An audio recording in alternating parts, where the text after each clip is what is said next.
Welcome back to the Lift Free and Diet Hard podcast. I'm your host, Andrew Coates. Join me along with industry leaders and friends on a quest to get more people through the gym door and eating and living healthier. Join me where evidence meets empathy while rejecting fitness industry fads and extremism. Let's begin. Luka Hocevar, my brother, back. You are, I haven't gone and counted, but you probably now have, you may even have surpassed Brian Cron, poor Brian, for most lifetime episodes. Appearances on my podcast. So it's great to have you, but big changes since you were last on air. You are now a dad. You were expecting last time. So congratulations. Thank you, my friend. Life is tiring and beautiful. And for those who have been hiding in a closet, obviously the owner of Vigor Ground Fitness and Performance, and just somebody who's had a massive footprint on the industry as a whole, significant role model of mine. It's great to have you back. It's great to be back. I don't listen. As many times as you invite me back, I'll be on here. You know, I love chatting with you. Well, there'll be many more coming, but let's do this one. So obviously, new addition to the family. You're legendary for being productive, juggling a lot, and now a kid. What are the trade-offs you now make to still make sure you're driving your career forward and prioritize family? What are you saying no to? I say here. So first of all, like, you hope, you'd wish that there was this like step-by-step handbook, and even when you talk to other people, you don't, there just isn't. You just have to figure it out. Every kid is different. Every family is different. That was definitely, and still is, somewhat of a challenge for me. It's a challenge for me because I am driven and ambitious, and then kind of like the stuff that you're used to being able to do, you have to do it differently, right? Or it's been very valuable when you say, would you say no to?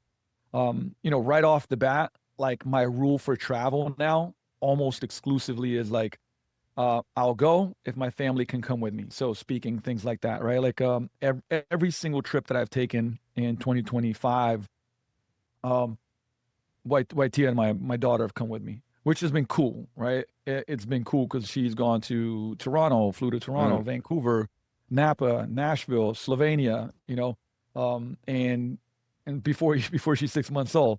And so we've had these memories as a family. Now I said no to 6, events, flyings out, trips, because it's like, they can't come with me. I don't want to spend time away with them. So that's one thing. From the transition here's some, I think, a big lesson, by the way. It's like what happened to me, and we all tell ourselves this story about how we can't do something, and so I went on leave for like 3 weeks, when we had Aria, and, Des, who you know well, when I came back, she was just like, yeah, you don't work anymore on Tuesdays, Thursdays, and Saturdays, meaning coach, right? Not work, but you don't coach anymore. What do you want to say? What do you mean? Yeah, we changed the schedule for you. And then because I love coaching, I was like, well, can I coach every other Saturday? So I coach every other Saturday now. But what happened is, this thing that sometimes it's kind of whether it's your ego, it's your blind spots, that's like, oh no, like I got to do this thing. You don't have to. Constraints can be excellent. You adapt. So now my Tuesdays and Thursdays, the only person I coach is my girl, myself. And then I do, I still work a lot, but it's like I come home earlier, and I'm a dad, at 5. And I'm working from home a bunch more. And what happens is, like, you just, I know, like the gun to your head. What are the things that really matter? You kind of narrow them down, right? That massive to-do list that you have, and I'm notorious for this because I'm doing a lot of things, right? It gets squeezed, and then you go, yeah, but what are the 3 to 5 things that if you get done today, it'll be a successful day, versus like 12, 14, whatever it may be, right? So it does 2 things. It cuts it down, and the other thing that did for me was the delegation part of it, right? Where you quickly go like, hey man, could you do this? Yeah, I can do that. Okay, great. Where before it would be like, no, I'll just do it. Like, I'm good at this. I like this, whatever it may be. Again, you tell yourself some type of story, and then you go for 2 months and you're like, oh, wow, this is actually more effective and efficient. Right. So I'm not like, necessarily recommending to like, hey, everybody have a kid, create constraints. I'm like, you can create constraints for yourself without that. But, it really is, it's just made me be more clear about what matters, when it matters. So, John Berardi taught me about this, right? Like a thing, like a skill that's very, very important. And I'd love to tell you I've mastered it, but I've not. But it's transitions. Transitions from, being a CEO and having a team leadership meeting, and then all of a sudden I'm going to coach for 3 hours, right? I'm transitioning to the coach hat. Then after that I'm going to shoot some content, but then I'm going to come home and it's like, sometimes I just sit in my car for like 3 to 5 minutes to kind of like put the dad hat on, right? Like, so I'm going to transition to that. And again, I'm not going to sit here and be like, yeah, I'm 10 out of 10 on that. I'm not, I still let my mind wander too much, and I'm practicing transitioning and being really present and playing with Aria and just being there. And then maybe when she goes to sleep, I'm going to put another hat on and study for an hour, right? Like, so the skill set of transitions, I think for everybody is really important. Because you do, it's, I think the gym business in general is like, you wear a lot of hats. I'm a leader, I'm a marketer, I'm a content creator, I'm a coach. I still coach quite a good chunk. It's just, I've compressed it to Monday, Wednesday, Friday, and every other Saturday now. Then you're doing, we just talked about it. And then you're doing brand deals and getting sponsors for this. And so you just become a lot better, I think, at, again, getting clarity on what matters, delegating, and just being efficient. I think that whatever the law is called, that, you take the amount of time that you have to complete a task, right? You have less time, you get that task completed faster. And certain things are for sure that way. We waste a lot of time. I think it's the same way with work. I think it's the same way with training. Have you found that it's forced you to let go of lower leverage use of your time and embrace higher leverage? And you can give examples if you have any great ones. But in a way, and you mentioned constraints, has this actually made things better, been a bigger driver of success in certain places because you're just being smarter about how you use your time? Yes, for sure, but not initially, right? And the only way I'd explain that is, you got to look at everything as a skill. And it's like, hey, if you don't play ping pong and I give you a ping pong, racket to hold with your left hand and start playing, you're going to suck, it's going to feel awkward. But if you keep doing it, 3 months later, you're like, oh man, I'm pretty okay with this. Right. So what happens is that at first there's an overwhelm, which I definitely had. And the overwhelm might be like, man, like right now, usually I'd be doing this and this and this, but I can't, and again, if you're ever, of course, if you're a parent, you've been holding a baby, you understand, like, sometimes there's nothing you can do.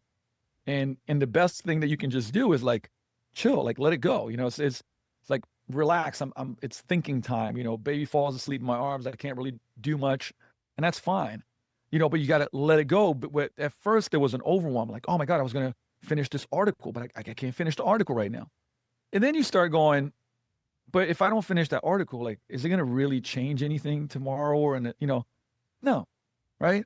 Okay, cool. Well, if it's important, where do I block it out? Cool. Now Nanny's coming over. I'm blocking out this time. This is when I'm finishing it, right? So a lot of it is the chatter in your head and the way you used to do things, because change is hard. I don't care, I don't care who you are. Change is just hard. But the moment that I started realizing, hey, like this doesn't really matter that much, especially not right now. And, when you have a compressed amount of time, what started happening for me was that, like, I'd stop, and like we all do this, by the way, right? Like, you work and then you get a ping and you look at the ping and then you scroll a little bit and then you do it again. But, all of a sudden it's like 15 minutes is gone. Then you go back to your work, right? You kind of keep getting distracted a little bit here and there, where now I have a lot less of that. I might sit down and go like, I got 2 hours. These 3 things I need to get done. Email for Vigor, email for B2L, write half the copy for our webinar that's coming up, and get this programming done. And I'm just like, phone off, Freedom app, whatever, boom, I'm done. And then it makes you realize, like, shit, man, what was I doing before? I thought I was really productive, and to the extent I was, but now I'm significantly more productive, right? And again, but it doesn't happen overnight, because again, when you look at the skill portion of it, right, it's like, hey, I practice something else, now I got to practice it in a different way. And once you do that, then you're like, oh man, I'm way more effective. right? I'm getting the same amount of shit done, but I have XYZ hours less because I'm spending that time focused on the family. So, or, you know, I also realized like, I really don't need to do this. There's a bunch of stuff that I was able to delegate, pay other people. They were happy about it because they made more money, you know, internally, meaning that we're already working for me. And I think everybody has that, you know, it's just like, we do the best with what we have, and then something happens, and hopefully you have the awareness to go like, oh, there's a better way to do it. There's a more effective way to do it. There's a more efficient way to do it. Did you have a story about you needing to be the guy who did it all? I think the story that I've been trying to somewhat kind of leave behind maybe is the like, I'm the hardest worker in a room, which by the way, it has its benefits, right? That I think there's a superpower to that, but you have to be careful to not let it drag you into, you know, doing a bunch of shit that you don't need to do, you know? And I've had that happen, right? Because you're like, I'm the hardest worker. Everybody's going to see me working the hardest. Like, I'm going to, you know, I can do this too. And it's like, at some point in time, you start, you know, spending a bunch of energy. And I think it's not even time, like it's energy, right? Like how much energy you have for things. And if I'm spending a bunch of energy on things that don't really move the needle of the business or my life or my health or anything like that forward, that energy is getting used. And like I'm getting, you know, if anybody's watching, like a little bit of movement forward. But I could use that energy and essentially, you know, if you give me a big enough lever, I'll move the world, right? Like the saying, I can move a much bigger boulder. I can move something much, you know, further forward with that same amount of energy. And I'm sure that what people could probably relate to is this, right? What are the things that you do that an hour of it like drains you, right? Versus what do you do that like an hour of it, like you're engaged, you're focused, you're in your genius zone, you're doing the stuff you're supposed to be doing, right? When it's over, you're like, man, I want to do more of that. Now, those 2 hours have taken up the same amount of time, but a significantly different amount of energy. One's draining you, like you feel like you need to recover from it, like, God, like get this, you know, stuff away from you. The other one is like, you know, sometimes when I'm creating, whether it's content or stuff for the gym or when I'm coaching, you know, I'm like, I'm on fire, right? It's like, it's lighting me up. And I think that's the other part that like really quickly kind of you recognize in this scenario is like, what is like really draining? By the way, that can be people, that can be environments, that can be tasks, right? And it's like, what do I need to cut off or let go of? Then you get that energy back. And a lot of times, man, you might get the energy back to do a significantly more work in the areas that you're great at and actually move your life and business forward more, right? So you just, you know, I always said awareness precedes change and assessment precedes awareness. And I would say that there's a reason why, cliche as it is, you know, time blocking and figuring out what you're actually doing. We do this with people all the time. Hey, like this next week, write down everything that you do. Like, what does your day look like in 30-minute increments, right? And people don't like doing it, but they usually don't like doing it because there's a subconscious, you know, understanding that there's a lot of bullshit, you know, wasted busy time. But once people do it, they're like, damn, I spend so much time on things that just don't do anything. Okay, you can get that time back. You know, by the way, for some people, it's going to be like, how much TV and shows do you really watch? I love shows. You know, I have my favorite shows, and like I'm a binge person on that type of stuff. Mm-hmm. But you know, if somebody's like, I don't have time for stuff, you do. It's just energy and allocation of it, right? Like if you're watching 4 hours of stuff a day, man, just watch 2 and get 2 back, and then use those 2 for fitness, for health, for family, for education, to improve your career. You know, fill in the blank of what is it that, you know, who you want to become and where you want to go. So I always say, like, I'm 10 times more productive than I used to be, and I still got a bunch of, you know, room to improve on. I think everybody always has that.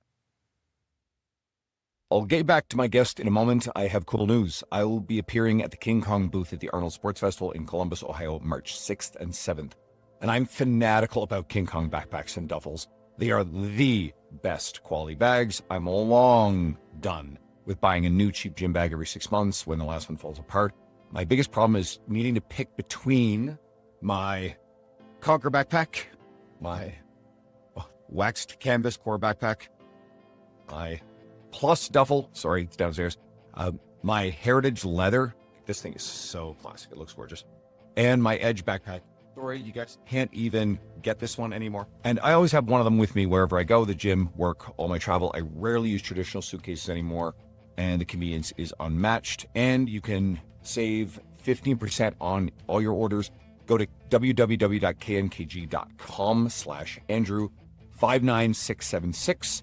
That's www.knkg.com/Andrew59676. Don't worry, just go to the show notes, the link's in there. And I hope to meet you in person at the King Kong booth at the Arnold Sports Festival. All right, hard pivot. You prompted me, you wanted to talk about this one, so I'll preface. Because I definitely feel like the message about the importance of building, maintaining muscle and bone as we age, it's out there. Now, it's also in this little microcosm that we live in. And the caveat is the battle is still to reach the overwhelming majority of people who are still sedentary, metabolically unhealthy. We know that. But we're not quite there yet with getting people to understand the importance of staying athletic as we get older. Talk to me about why this matters. I mean, here's the thing. I'm really excited about that. There's kind of a trend of this, right? And I hope it sticks. I was saying athlete for life for the last 20 years. That's the way I've been training and training people. And now there's definitely been a uptick in that. And that's awesome, right? Because we realize, it's not strength that you lose first. It's not muscle that you lose first. It's power. Power and rotational power, speed, all those abilities. And those are very, very important for a number of reasons. I mean, if we just look at, I think part of longevity is like being able to do stuff as you age, right? Like to have control of your body, your life, yourself. And when you think about like what happens as you age, I've shared this statistic before, but I think it's one out of 5 people that fall after the age of like 60 or so, or maybe even 55, break their hip. It's a really long recovery. You put on a bunch of weight, mortality explodes. Like, but what is catching yourself when you trip?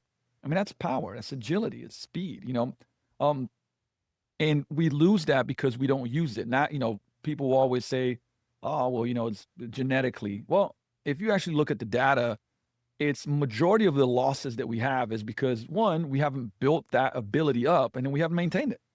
Right. So if you, this is a crazy one. I'm probably getting the years maybe a little bit off, but I think it's like that. Only 1% of people after the age of 30 sprint. It's crazy. Which sounds nuts, but then pause and think about it. When was the last time most of the people listening? Now, again, if we got coaches who are doing athletic shit, cool. You're microcosm, right? But you look around the average population, like really, how often?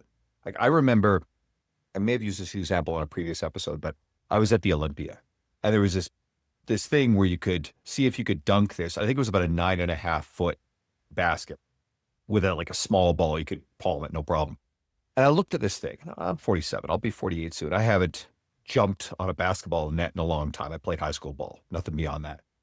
And I look at this and I go, this is probably a bad idea. I paused and I thought about it. And I was like, no, there's something itching at me. Like, I want to see if I can still do this. So like I did a little warm-up jump, like, okay.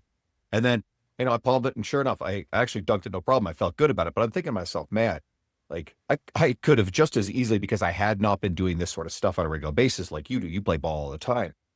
Man, like the thought was in my mind that I could hurt myself doing that shit. And I wonder how many people it completely stops from doing it at all. Well, I mean, when I talk to people, you kind of got two sides of the coin, right? The fear of doing anything because they don't do much. But the other side is, which I experience a lot because we have an in-house physical therapy clinic, high def. And, was where you're going and getting weekend warriors that are coming in with torn Achilles, torn ACLs, and that's exploded. And it's folks that go like, hey, I go to the gym, I'm fit, I lift, but it's like the forces of, sprinting, stopping, jumping are like nothing touches that in the gym. Like your heavy deadlift will not touch those forces and or tissue adaptations to where it'll support you going all of a sudden, like you haven't done anything, but like, hey, I'm going to go play a tournament with 3 games this weekend. I haven't played in years, and I'm going to go stop, sprint, jump, cut. And hey, is it guaranteed you're going to injure yourself? No, but the chances skyrocket. Like, and we know, from all the data, even in pro sports, is right. Like, when do bad things happen?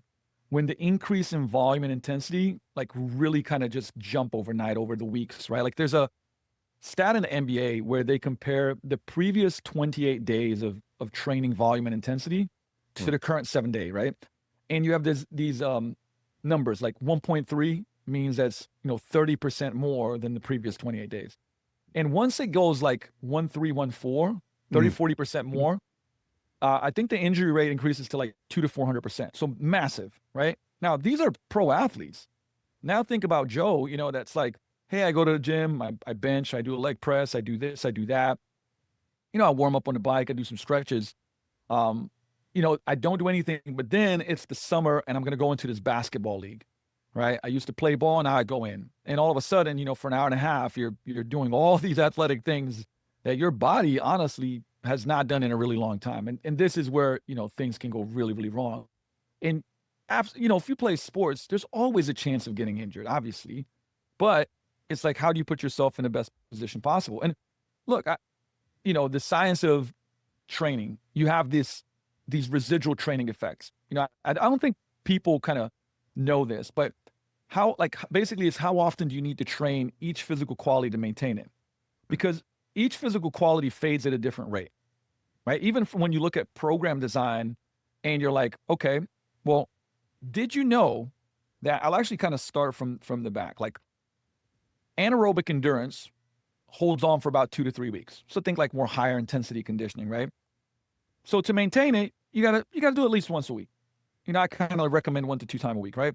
This is high intensity intervals or repeated efforts that should appear weekly.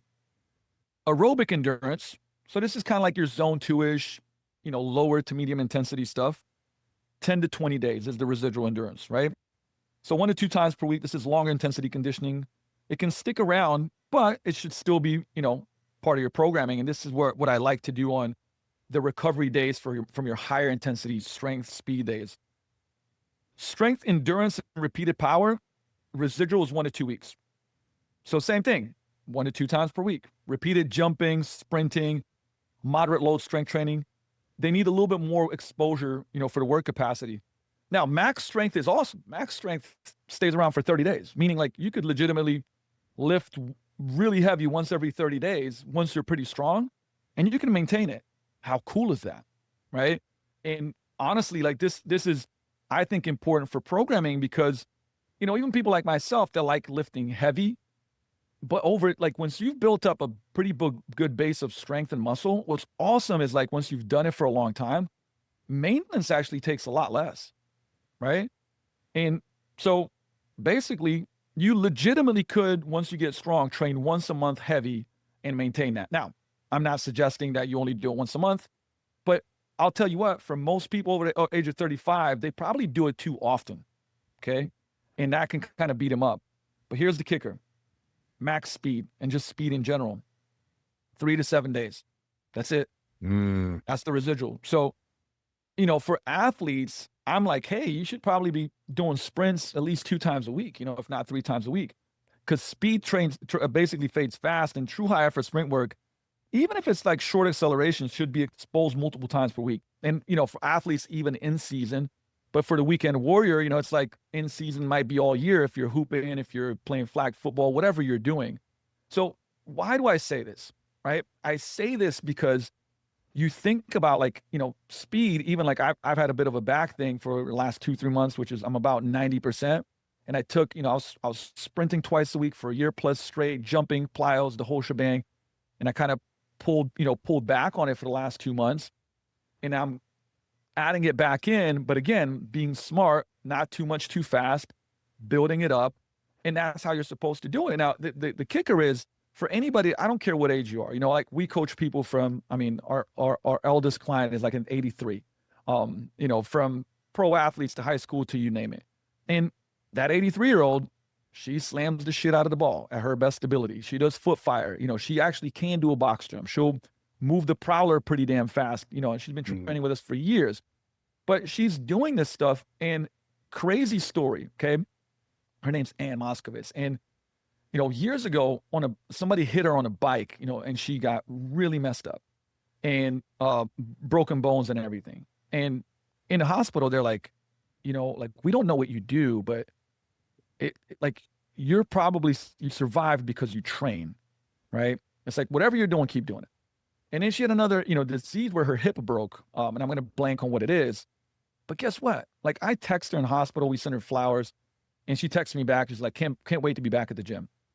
Right. She's an incredible inspiration. And like, her doctor now is like legitimately like, man, like we got to get more elderly people going to vigor training. This is incredible. Right. Like, but what's happening is that she has control of her life. She can do stuff. She can react. She can do, and obviously like not at the levels of super fit, fast XYZ, 35, 40-year-old. But man, she is in the 1 percentile of her age group. And a lot of times people will say stuff like, oh, well, but that's her. No, like she's had a lot of misfortune and she has worked hard to have this ability. And so where it's easy for me to talk about, the athlete for life and people that want to be super athletic and, the pro sports athletes that I train and all that stuff. But man, this is for everybody, right? Like we lose these abilities as we age because if you don't use them, you lose them.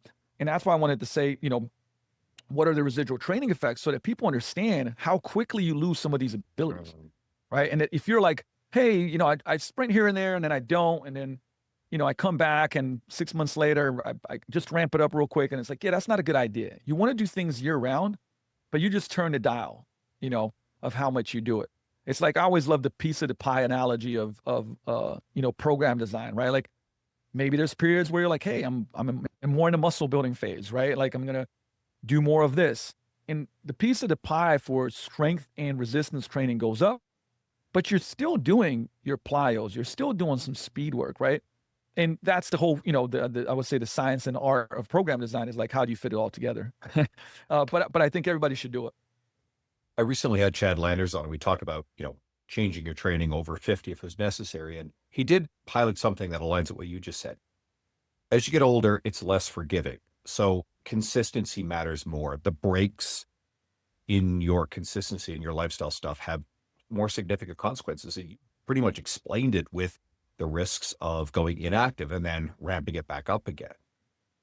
Well, because here's the thing, right? We all tend to have, like, look, even in my mind, it's very easy to go like, man, like I play sport at the highest level and, I was able to do these things and I train hard and, so, hey, I'm just going to throw myself back in here in a basketball league. But if I didn't do it for, 9 months, that's not a good idea.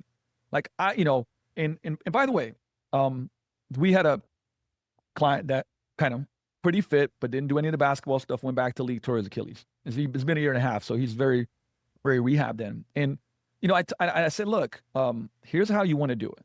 You want to go to the basketball court and start doing drills for a couple weeks, then play 3-on-3 half court, right? Because what are we doing? Like you're progressively kind of increasing the intensities because half court, you just can't get as much speed, as much deceleration.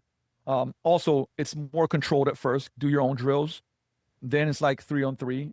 Okay, then, then go to 5-on-5 and obviously keep shorter games. Like don't play for too long a periods of time. Right. It's just like anything else. Like you just have a plan of progressing.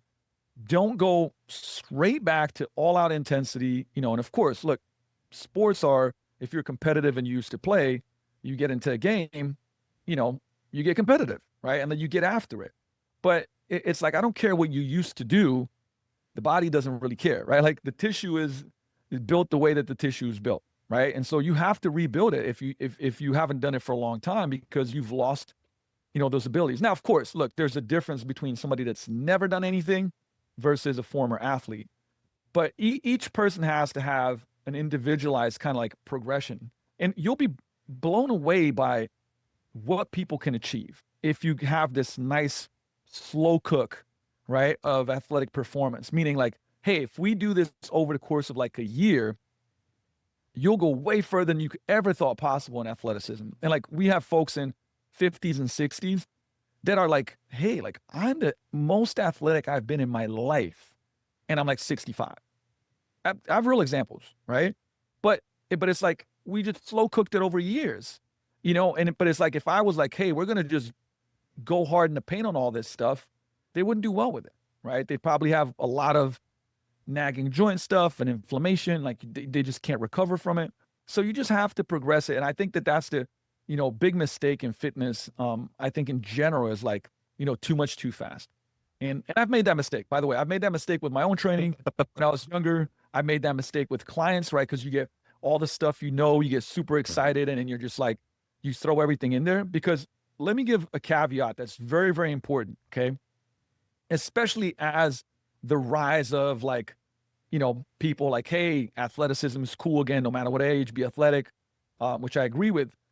But for somebody that likes lifting, okay, and now all of a sudden you see social media, you can see this reel and that reel, and you see High Rocks and Apex and this, that, and the other. And all of a sudden you're like, cool, here's my training, and I'm going to add all these other things. Okay.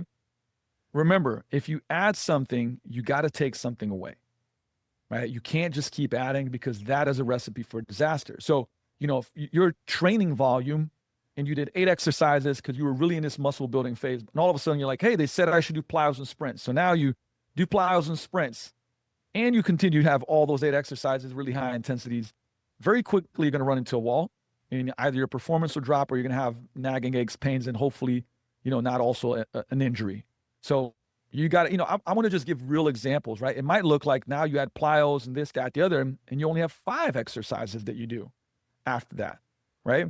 And you may not lose anything, you may gain, so again, this can be a deeper conversation, but I would just encourage people, because I see folks that, don't train at Vigor, and they're like, hey man, like I saw this. So I just started doing, I went out and started doing 40-yard dashes at the track. I'm like, whoa, are you good? It's like, well, my hammies feel like they're going to rip off the ball. And I'm like, yeah, that's starting too fast, right?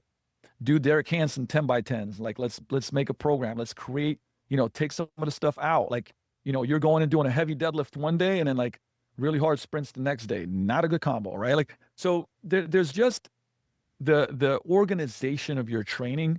There's a reason why there's a science to it. There's a reason why we program things the way that we do. And I think that because it's such a positive that people are getting into, athletic training and being more athletic, I love it, right? But with that, we also have to go, okay, but be cautionary about this, and let's be smart about it, right? Let's educate people about how this should be done in a smart way, because otherwise you get this. Somebody goes and does it, they pull a hammy, and they go like, I'm done. I'm not doing that again because it's not for me. See, and the thing is, that's not true. They just did too much too fast, and now they think that athletic training is dangerous, right? So by the way, some people don't ever have to progress to doing a 40-yard sprint, right? Maybe even a sprint, but that's still, they can still do a lot of athletic things and jump, throw, sprint with a sled, and that slows them down. Do box jumps, do this, do that. There's this whole continuum of progressions and regressions, and the abilities that somebody wants to build. Somebody might say, hey, I do want to get back to playing flag football and being fast in a 40. Somebody else, like, I don't care about that stuff, right? But hey, maybe I want to get away from somebody, that's chasing me and have a quick 10 yards, right? Like, all those are, the goals are going to be different, but everybody should do some type of athletic training in a smart way. There's certain constraints I like when it comes to incorporating explosive stuff.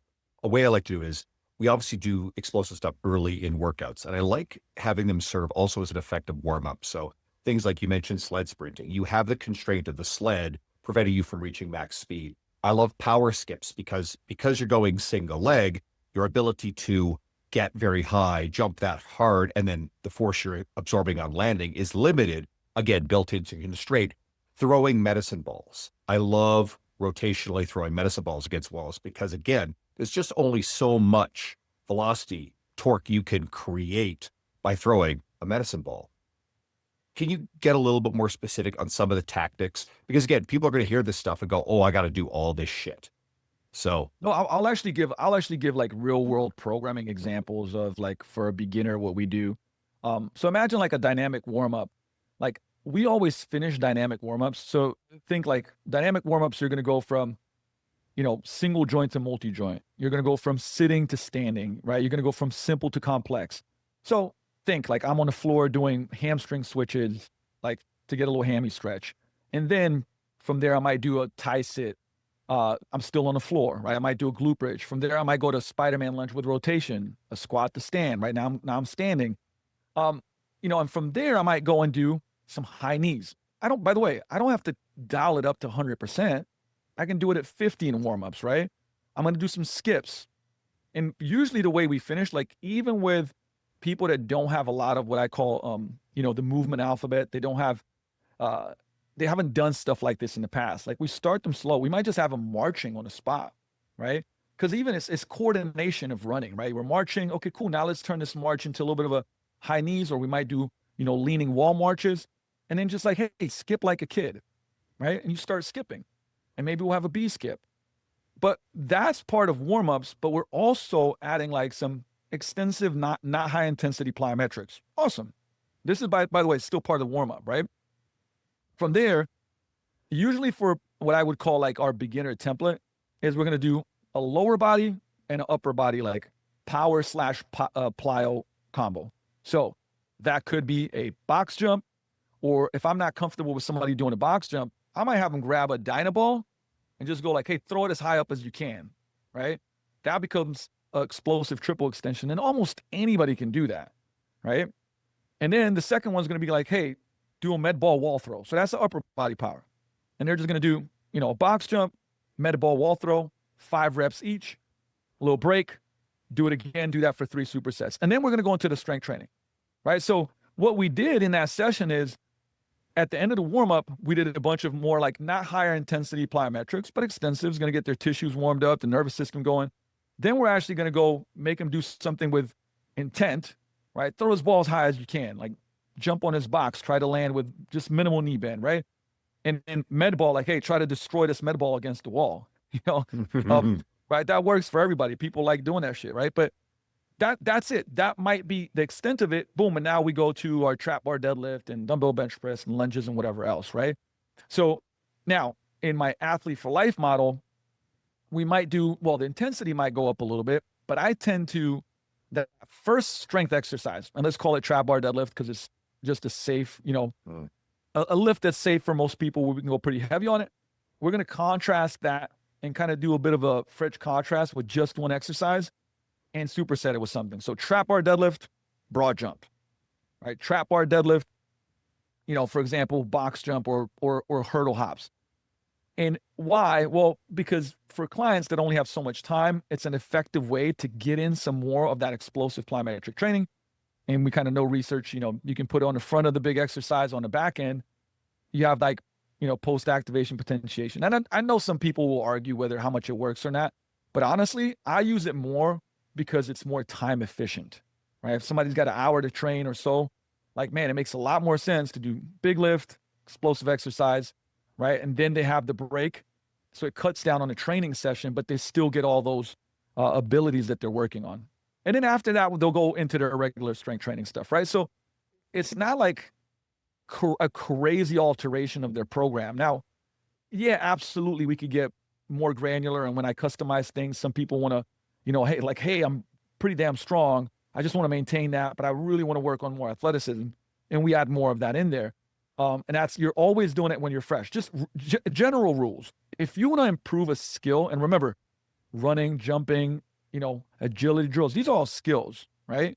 You want to do them when you're fresh, right? So fatigue is the enemy of skill acquisition, right? That's why when you get really tired, doing something really well is not in the books, right? So, and this is, by the way, how do you get faster? How do you jump higher? You want to be fresh, right? So meaning, like, you don't do, and you've seen this in a lot of program where plyometrics and power stuff becomes conditioning, right? It's like really short breaks, circuits. Okay, now you're doing power endurance, right? Like, it's not true power, speed, agility, decel training. So you want it to be fresh, right? So that's why you do it at the beginning, and now you're working on that ability versus you do it at the end. Now, look, there's nothing wrong with doing like lateral shuffles and star agility drills at the end for conditioning, right? But you want to train the ability that you want to improve at the beginning when you're freshest, right? So that's just an important part, because I've seen a lot of kind of crazy programming that doesn't make sense, especially for somebody that's starting to work on this just now. And I'm going to delineate one specific thing. If we're dealing with athlete populations, specifically athletes, and I think Joel Jamieson and his course does a great job with this, there is a dimension of certain skills, MMA fighting, basketball, where fatigue is going to be present, right? So you want the energy system development, but part of it is also practicing the skill under fatigue. That's a different conversation. That's not necessarily strength training. We're not trying to go, let's make sure you're really good at Olympic lifts at the end of a workout when you're fatigued. I don't think there's any value in training that. But for the sports skill, yes, there's an element of we want to maintain those skills under fatigue. Try to not have them degrade.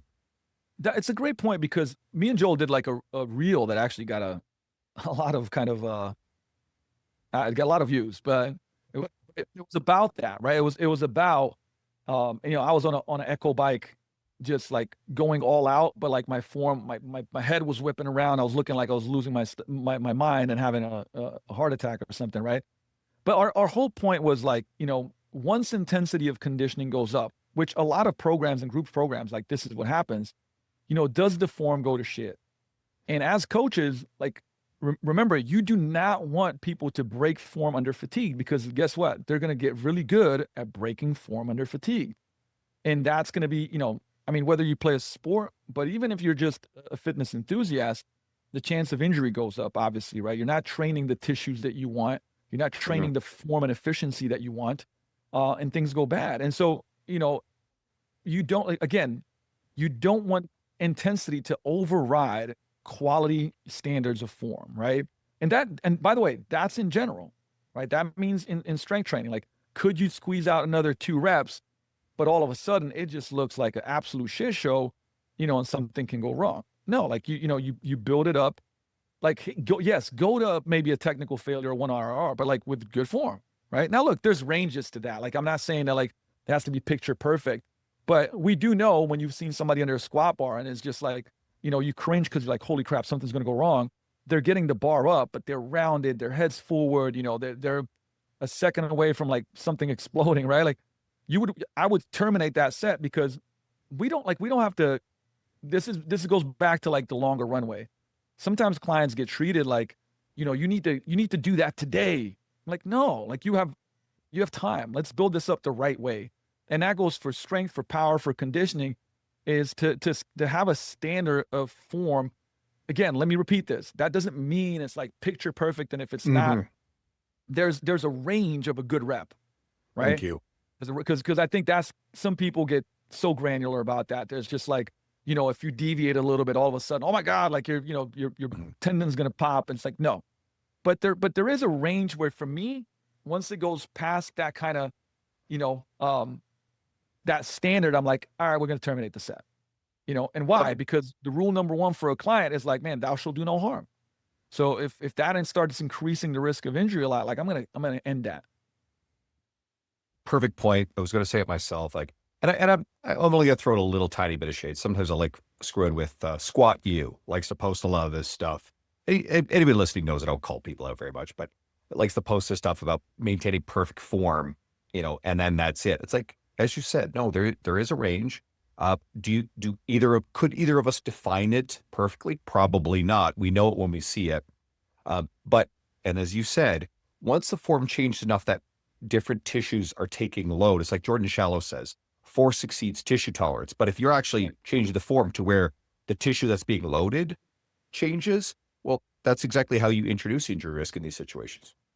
Absolutely. And like, a great example is, I think Jordan talked about this, but like I see so much of this with the NFL guys, right? Where if I'm like, okay, show me your trap bar deadlift form, right? And somebody grabs the trap bar deadlift, right? And I'll take a picture of them. And then we're like, all right, well, imagine that you have a barbell on your back. Show me a squat form, right? And they do the squat and I take a picture, and I put them next to each other. I'm like, they look exactly the same. Your squat is your hinge, your hinge is your hinge, right? So you're basically, every time you do a squat and every time you do a hinge, you're actually training the same muscles, but your quads are weak as can be, even though like you're a big dude and you're strong and like, right? Like, and then we put them into a very upright. I put them on wedges, O lineman, 330 pounds, crazy strong, can squat a lot, but then I'll give them 2 kettlebells and have them drive the knees forward and stay really upright. And they're getting cooked with 262s. You know what I mean? Like, cooked. Why? Because those different tissues are being loaded, right? Like, this is hingy, this is squatty. But I wanted to give an example of what can happen, because a lot of times those guys get knee injuries because they don't like all the Mm. tissue strength and tolerance is in the hips, and sometimes maybe even too much, right? It exceeds the tolerance, but then the knee doesn't have the capacity, or should I say the quads don't have the capacity for decel and stuff like that, because the patterns you're training are actually always all, similar and the same in a tissue. So I know I'm getting geeky here, but this stuff matters, like these things really, really matter. And like, I get guys that like, on one, this kind of same thing, I'm going to use geeky terms, but I promise I'll explain it, you know, load versus propulsion, right? Like on one leg, when they do a lunge, they sit into the hip, right? They're loading. On the other side, they lunge and they actually drive the knee forward. So it's like more propulsion based. Mm. So you're kind of seeing like, and again, these people don't realize this, but I'll take a picture of it and they're like, damn, holy shit. So then I start giving them some cues, right? Like, hey, on this side, I'm going to now have you load. So your knee can't really go too far past where my hand is. So not a lot of shin angle. And they're like, holy smokes, right? All of a sudden they feel their glute, but they're like, I'm so much weaker this way. Then on the other side, I'm like, all right, cool. Now on this one, I want you to now step and get a lot of shin angle, and they're like, holy crap, my quad is getting cooked. This is hard. And I'm like, we got to bring that asymmetry a little bit further back, because it'll just give you, it'll give you more room to make mistakes. Let's just call it that. Right. And, we get guys to do that. And guess what? They have a better base to not get injuries. Again, pro sports, you never know what's going to happen. But my job is to make the people as anti-fragile as I can for the activity that they want to do, whether that's the NFL or the NBA, or if it's pickleball, or if it's like picking up grandkids, right? And all these things matter. And like, sometimes and you know me, obviously, Andrew, as far as like, when people simplify, like, I think simplicity matters, right? But I think the craft of coaching, if you're an exceptional coach, you can see things, you can program things, you can do things that just are so much superior to just like, just do this, right? I think sometimes coaching really just gets bucketed into, one of my newer coaches, and again, no shade to them, right? Because it was very much so, oh yeah, like, all you got to do is this. I'm like, and I said to them, I said, hey, let me ask you this. A guy that got the NBA MVP, do they play basketball? She said, yeah. Okay. The guy at the YMCA this weekend, do they play basketball? Yeah. Well, yeah. I'm like, yeah, they both play basketball, right? The NBA MVP, how much do they make? How good are they? It's like, well, damn, like, $100 million a year or whatever, right?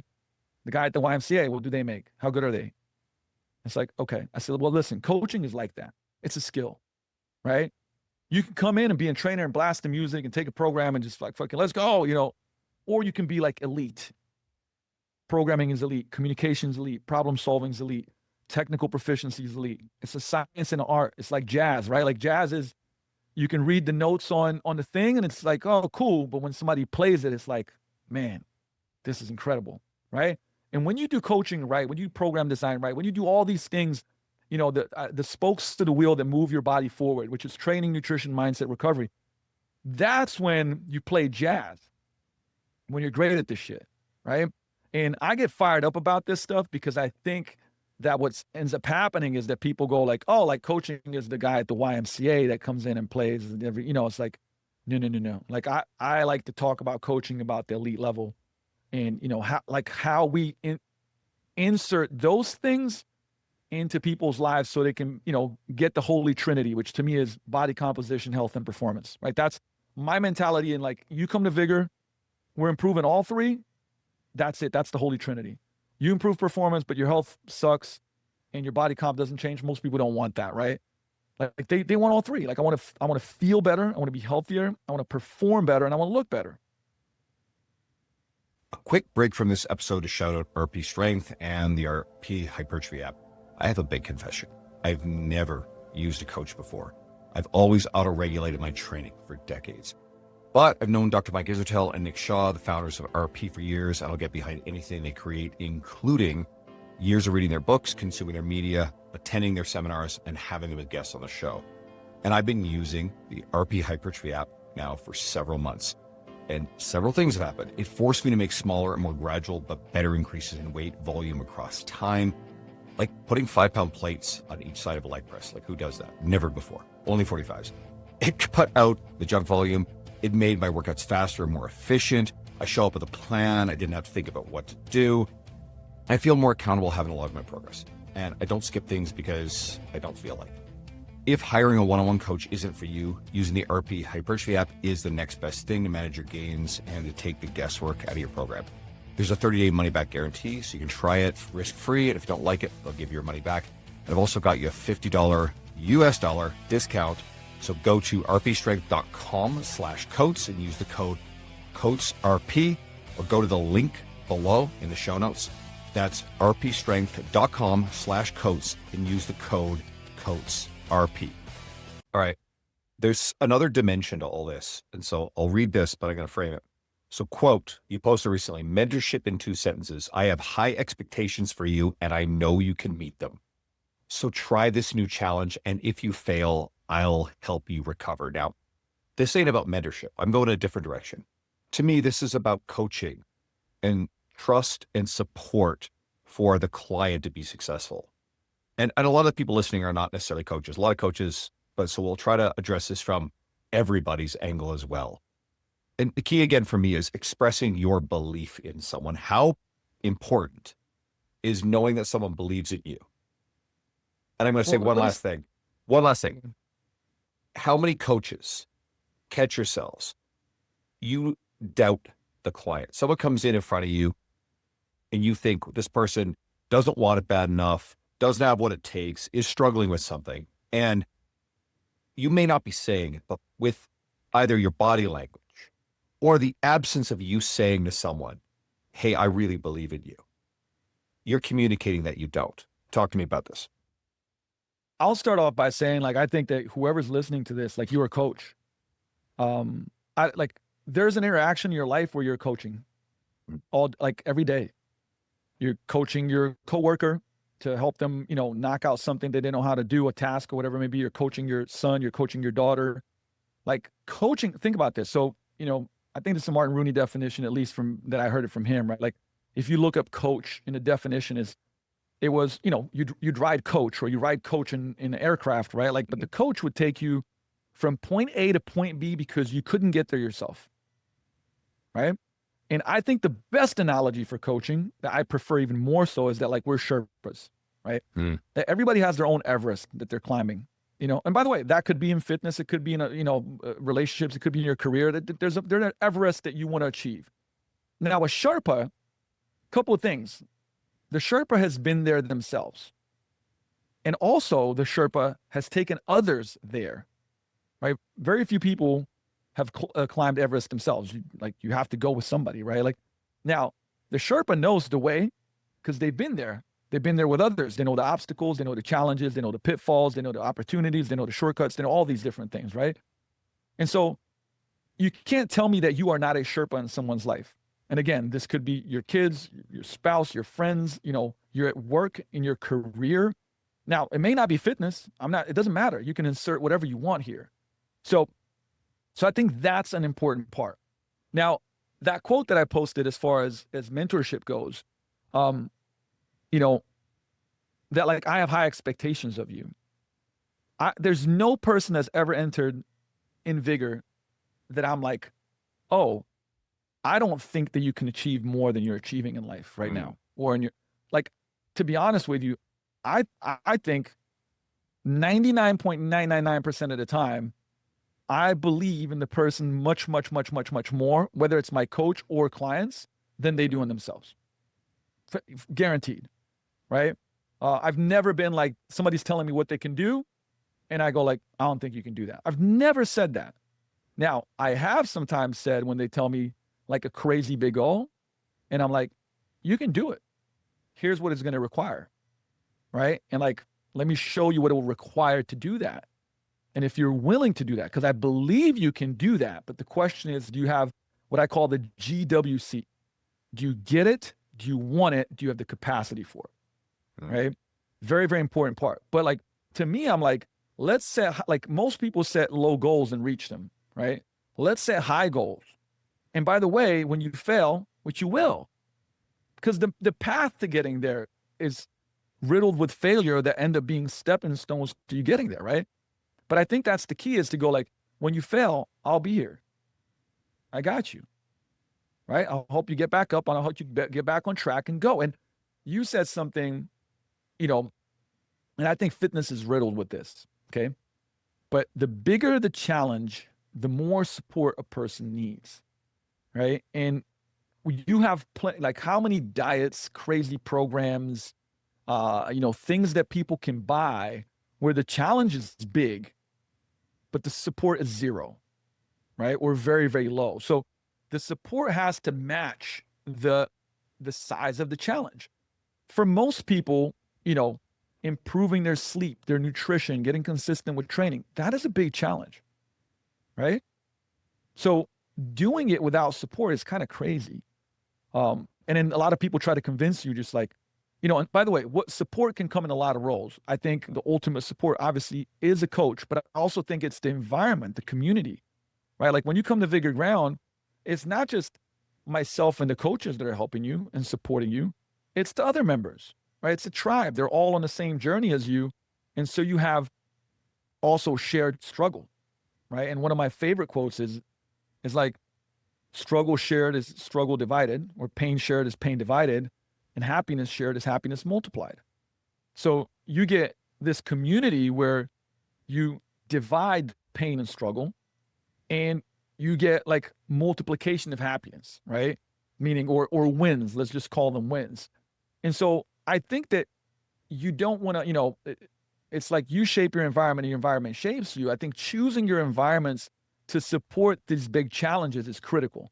It's also why mentorships and masterminds and coaching programs are so powerful, right? It's why micro gyms that have, I would say, culture of transformation and results are so powerful. Because it's like, culture basically says, this is how we do things here. And a lot of these gyms that have really good coaches and programs, right, the way that they do things there is that they're very, very supportive of people, because anybody that's trying to transform their life through fitness, you're going to fail. Like there's no way, like every day you just keep winning. You never, we know this. I mean, for me, it's been like, challenging, and I'm very, very dedicated to, maintaining my health and performance, even though with having a kid. But like I've had to, man, I want to do 3 conditioning days a week, but I've only been able to get 1 a weekend. Right. I'm trying to figure it out. I got to get up at 4:35 to, get these other days in. It's challenging. So I need support. And obviously I have support because thankfully both me and Waitia are committed to, health and fitness, and it's still challenging. Right. And we have the gym and the community, and we have coaches, right? Like, and so my point to that is like, if we treat, that quote to me is like, if we treat people in our lives, whether it's friends, family, people that we coach, in that quote, hey, like, I believe I'm going to set high standards for you, high expectations, because I believe you can meet them. But when you fail, and there's a likelihood that you'll fail a bunch of times, and that's okay, because I'm going to still be here and I'm going to help you still get there. I think within this, especially from the coaching lens, it's too easy to look at someone and not have faith in them. And I think, but if you look at every single person, you can realize you absolutely have this within you. You are capable of it. And I think coaches or everybody, we have to remind ourselves first, and then we actually have to show that person, because hearing it from someone else can change their experience. And I think it's absolutely critical to a successful coaching relationship. Listen, I shared this with the team. We had a team, like big team meeting this weekend. I think I first heard this from Tony Robbins. I could be wrong. I read too much, so then I forget where I hear it from. But this is, I think, really, really important. And he talks about that there's 3 things that like influence your life, right? Number 1, your focus.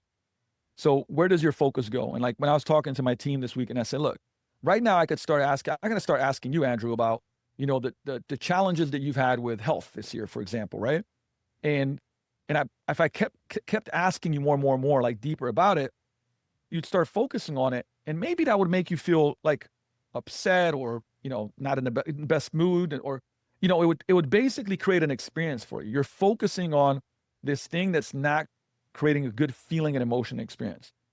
But then at the same moment, I could go like, hey, tell me about this program that you're really excited about. Tell me about this project. And we'd go in and like all of a sudden your energy changes, right? But the thing is, all that's changed is where you put your focus. So your focus is dictating how you feel and your whole experience in life, right? So guess what? Probably a very, very good idea if you practice focus. And by the way, it is a skill. It's a skill you can practice. Okay. So that's number one. Number two is the meaning that we give that thing that we focus on, right?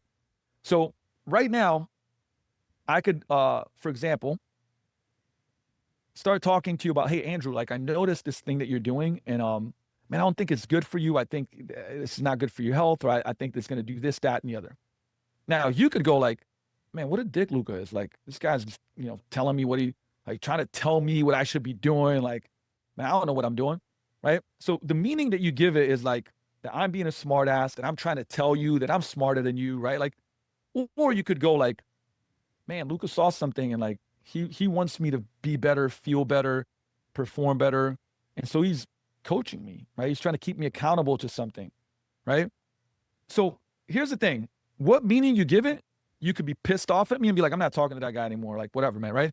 Or it could be like, man, I appreciate you, man. Like, I didn't even think about, right? Like, you just gave the same thing that happened a different meaning. And it completely altered number three, right? It altered what you're going to do in number three, which is action and behavior, right? Because it's like, you're going to have a focus, and that's going to really create a trajectory for like what's going to happen. But then what do you give meaning to this thing that you focus on? Because that's going to determine the action that you take. And literally every single day, your whole life is that, right? Like, and why do I say that? Because we're talking about challenge and support and coaching and, even like I said, the X's and O's of how to be more athletic for life. And it comes down through this like filter and lens of where your focus goes, what meaning you give it to, because that's going to dictate the next action that you take, right? And it sounds very like foo-foo-ish, but it's the truth because, again, going back to, it was a conversation with one of my coaches about, when they came in, where was their focus? Because I was like, hey, I walked up during some coaching. I said, pulled him aside. I was like, hey, you good? You okay? It's like, oh, do you notice something? I was like, yeah, just like your energy's not here. It seems like you're worried about something. Like, man, I am. I said, how about this? After you coach, we can talk about it, can sit down about it. But right now, focus on your people. Like, you are this very moment. This is the best part of their day. You got to make it the best part of their day, and you're changing their life, right? Boom. And for that time, the energy switched. You could see it. Body language, hands were starting to move. They changed their focus. And the meaning was like, remember what we do, because I tell this story. I'm like, remember what we do. We don't do exercise. We change lives, we save lives, we save families. Like, that's what we do, right? And all of a sudden, boom, it's different. So the focus changed, the meaning changed, the action changed. Then afterwards, we talked about a hard thing that's happening in their life. And the thing is that like so much of what we do, because our emotions, unfortunately, a lot of times what happens, like you have a thought, you have a focus, creates an emotion. That emotion leads to behavior.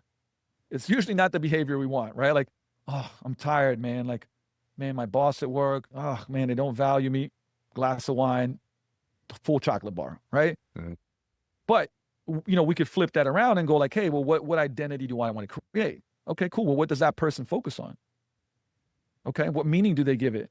All right, what action do they take, right? You kind of flip it around. And so I think so much of improving your life, obviously, there's I think you can't untether them. Like, there's physical and there's mental, but I think a lot of people don't hit the mental weight room, right?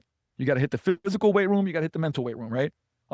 I will say that like hitting the physical weight room actually does tick the box of the mental weight room sometimes as well. But the thing is like there is a practice of how you look at the world. You know what I mean? Like it's like people that are like constantly seeing like a flawed thing, and I'm like, hey, just wipe off the window. It's like to see clearly, and that's I think why we need.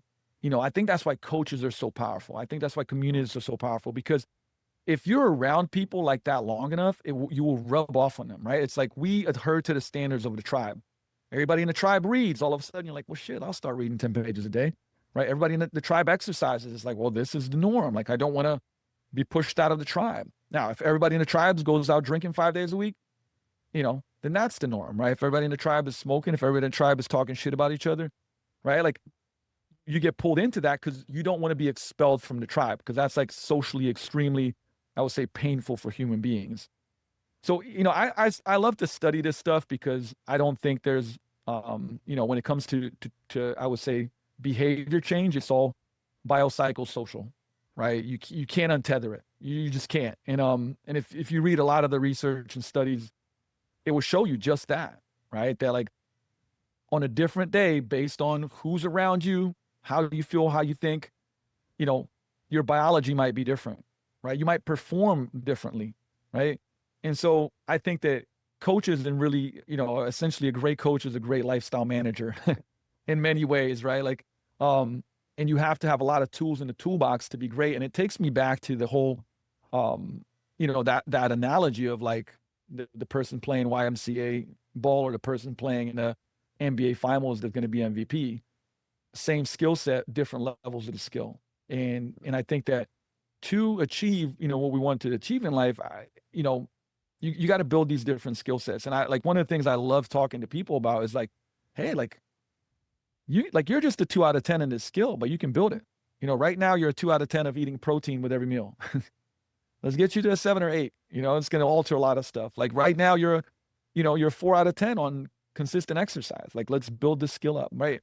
And you're just helping people build these skills, because once they have the skills, even if life is hard, even if, challenges arise, they'll have the competence and confidence to still do these things, right? So we're just constantly helping, that big challenge with a lot of support, being lifestyle managers, to build their skills so they're sustainable, so that even without us, people can achieve, all the things that they want to achieve.